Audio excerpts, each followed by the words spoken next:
गांव की बहन में फूलमती काकी, अंजलि दीदी के लिए शहर से फोन आया है। जल्दी से भेजो दुकान पे, नहीं तो फोन कट जाएगा।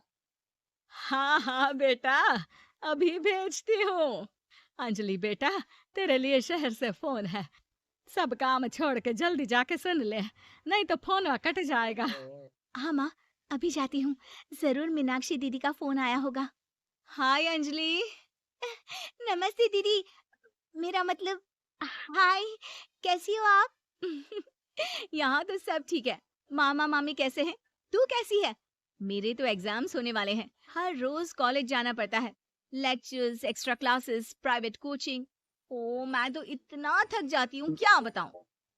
आपकी कॉलेज वाली बहन जी आपको इतना पढ़ाती हैं, तो घर कब जाती हैं आप दीदी? अरे नहीं नहीं, ये सब सिर्फ मेरी प्रोफेसर नहीं पढ़ाती। मैं अलग से दूसरे टीचर्स के पास भी पढ़ने जाती हूँ। दीदी, फिर तो आप बहुत थक जाती होगी ना। आप ना पैदल मत जाया करो, टांगा ले लिया करो दीदी। नहीं मेरी भोली बहन, ना मैं पैदल जाती हूँ, ना ही यहाँ टांगा मिलता है। मैं बस से जाती हूँ और थोड़ी दूरी के लिए रिक्शा ले लेती हूँ। सच्ची? वहाँ पर टांगे नहीं, बस चलती है? वाह! वो भी हर रोज? हमारे गांव में भी बस आती है, दिन में 2 बार। यही तो खास बात है शहर की। यहाँ बसें पूरा दिन दौड़ती हैं सड़कों पर। और सिर्फ बसें ही नहीं, कार, स्कूटर और ट्रक भी। और तो और, थोड़ी दूरी पर तो हवाई जहाज भी है, जहाँ से हवाई जहाज आसमान में उड़ते हैं। हम्म। अच्छा दीदी, मैं फोन रखती हूँ। बुआ जी फूफा जी को मेरा नमस्ते कहना। हाँ माँ, हम लोग शहर में क्यों नहीं रहते? बुआ जी फूफा जी और मीनाक्षी दीदी तो शहर में ही रहते हैं। अरे क्योंकि तेरे बुआ जी की शादी शहर में हुई थी, इसलिए बेटा। शादी से पहले वो भी तेरे पापा और दादा दादी के साथ गांव में ही रहती थी। तो फिर बा, मुझे शहर भेज दो ना। मैं भी शहर देखना चाहती हूँ। इतनी बार मीनाक्षी दीदी से शहर के बारे में सुन चुकी हूँ। अब मैं भी वहां जाकर देखना चाहती हूँ। बस, आप मुझे शहर भेज दो। ठीक है, इस बार गर्मियों की छुट्टियों में कुछ दिन रह आना शहर, अपनी बुआ के घर। अब तो खुश ना? हाँ माँ, बहुत खुश। आप देखना, मैं शहर जाके कितने मजे करती हूँ। अंजलि अगले दिन स्कूल जाती है और वहाँ अपने सारे दोस्तों को अपने शहर जाने की बात बताकर चिढ़ाती है। अरे श्रद्धा, शीतल, सरोज, तुम लोग इन गर्मियों की छुट्टियों में कहाँ जा रही हो? एकादशी वाले गांव के मेले में। हम तो दूसरे गांव में नानी के घर जाएंगे। उनका घर नहर के किनारे है। बड़ा मजा आएगा। हम इस बार कहीं नहीं जा रहे, बल्कि हमारे घर में रहने के लिए मेहमान आएंगे। और तू? अरे मेरा क्या है, मैं तो बस पास वाले शहर जा रही हूँ, अपनी बुआ जी के घर। वहीं रहूंगी कुछ दिन। तुम लोग चिंता मत करना, मैं चिट्ठी लिखूंगी तुम सबको वहां से। पापा, पापा मुझे तो चक्कर आ रहे हैं, जी घबरा रहा है। बेटा शहर आने की जिद भी तो तूने ही की थी। अब पहली बार बस में चढ़ी है तो यही होना था। भुगतो अब। अरे मामा जी, अंजलि, आप लोग आने से पहले बता तो देते, मैं लेने आ जाती बस स्टैंड तक। आओ आओ भैया, आओ बेटी अंजलि। माँ बुआ जी कैसे हैं वहाँ? और भाभी कैसी हैं? सब ठीक है। बस अंजलि जिद कर रही थी कुछ दिन आप लोगों के साथ रहने की, सो छोड़ने आ गया। दीदी, आप मुझे शहर घुमाने ले जाओ ना, मुझे भी शहर देखना है।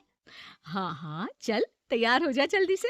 अंजलि तैयार होने जाती है और कुछ देर बाद जब बाहर आती है तो अरे, ये क्या कर दिया तूने?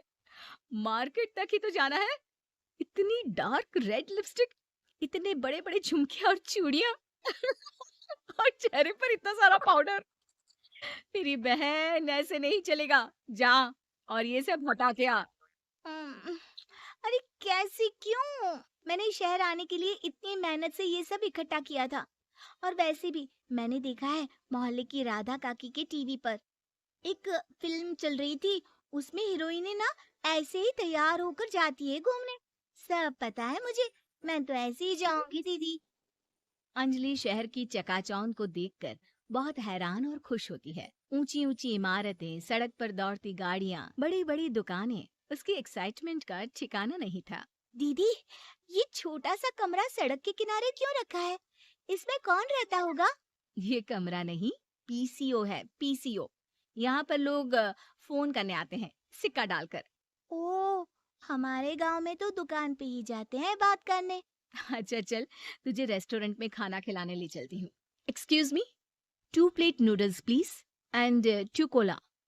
मीनाक्षी को ऑर्डर प्लेस करते हुए अंजलि बहुत ध्यान से देखती है और थोड़ी ही देर में ऑर्डर लेकर वेटर आ जाता है और खाना टेबल पर रख देता है। अरे, ये लंबी लंबी सेवइयां खाते कैसे हैं दीदी? और इसके साथ कोई अचार, प्याज, मूली कुछ भी नहीं दिया? बस ये छोटा सा पेट खुजाने वाला दे दिया है। गांव में तो छोटे छोटे चावल ही होते हैं जो कि हाथ से ही खा लेती हूँ। अब इसे कैसे खाऊं दीदी?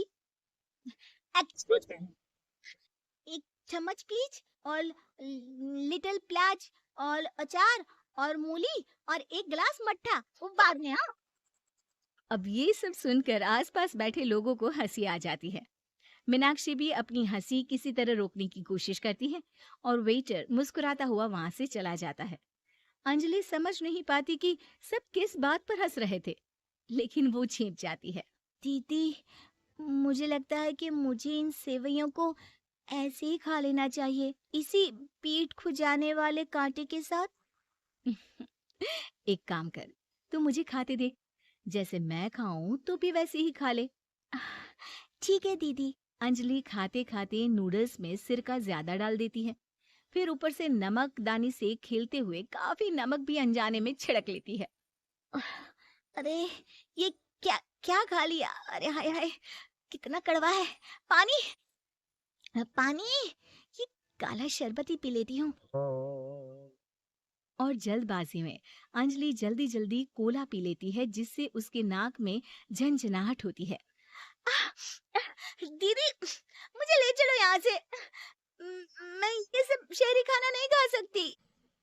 अब शर्म के मारे मीनाक्षी अपनी बहन को वापस घर ले जाती है और कहती है कि देख अंजलि, माना कि शहर और गांव एक दूसरे से बहुत अलग हैं, लेकिन इसका मतलब ये नहीं कि हमेशा शहर ही बेहतर हो और उस वजह से हमें वो सब करना पड़े जो हम नहीं कर सकते। शहर में सहूलतें तो हैं ही, पर चुनौतियां भी हैं। हम जहाँ भी रहें, हमें कभी अपने आप को कम या ज्यादा नहीं समझना चाहिए। और किसी भी नई जगह में ढलने में समय लगता है, उसके लिए तुम्हें दूसरों की नकल करने की कोई जरूरत नहीं है। बेटा, घूम लिया शहर या अभी और घूमना है? नहीं पापा, मैं अपनी गलती समझ गई हूँ। आप गांव ही ले चलिए मुझे।